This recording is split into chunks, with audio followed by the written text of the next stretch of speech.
ဟုတ်ပြိနေပြမဟုတ်တယ်ဖယားပြိနေပြမဟုတ်တယ်ဟမ်ဘာဖြစ်သွားလဲဖယားလည်းကြောကြတာလေတရားမင်းနေ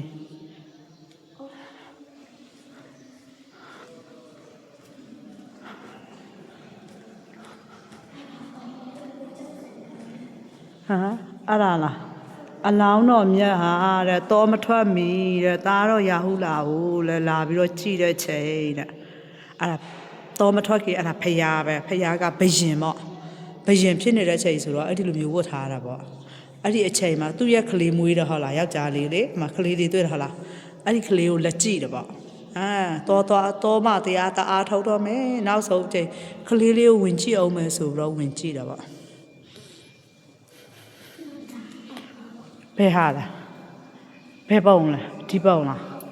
ဘော်ဒီပြင်းနဲ့ရွှေပလင်ကိုအောင်တော်မူပြီးတဲ့ဖျားဖြစ်သောအခါမန်နဲ့ဒါလာရောက်ပြီးတော့စစ်ပြူတဲ့အခမ်းပေါ့ဆရာဖျားကဒီမှာဖျားဖြစ်သွားပြီဖျားဖြစ်သွားတဲ့ခါကျတော့ဘော်ဒီပင်ကိုရွှေပလင်ကိုအောင်တော်မူသွားပြီဒါပေမဲ့အဲ့ဒီမှာမာနတ်ဆိုတာရှိတယ်ဖျားကိုနောက်ဆက်တဲ့လူလေ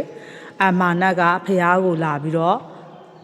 ရန်လောက်တော့ဗောသားရဲ့အမှန်ပြောလားစင်ရားကြီးကိုစီးပြီးတော့လက်နက်တွေကိုကာပြီးတော့ဖះကိုအဲ့ဒီအပင်အားနေပြီးတော့ထောက်အားဆိုပြီးတော့မောင်းထုတ်တော့ဗောအဲ့မှာဖះကဒေါ်ရာစိတ်မထားဘူး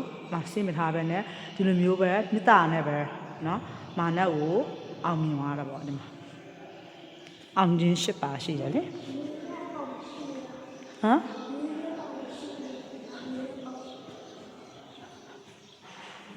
ပါလားတာဖះမွေးတဲ့ပုံမရှိ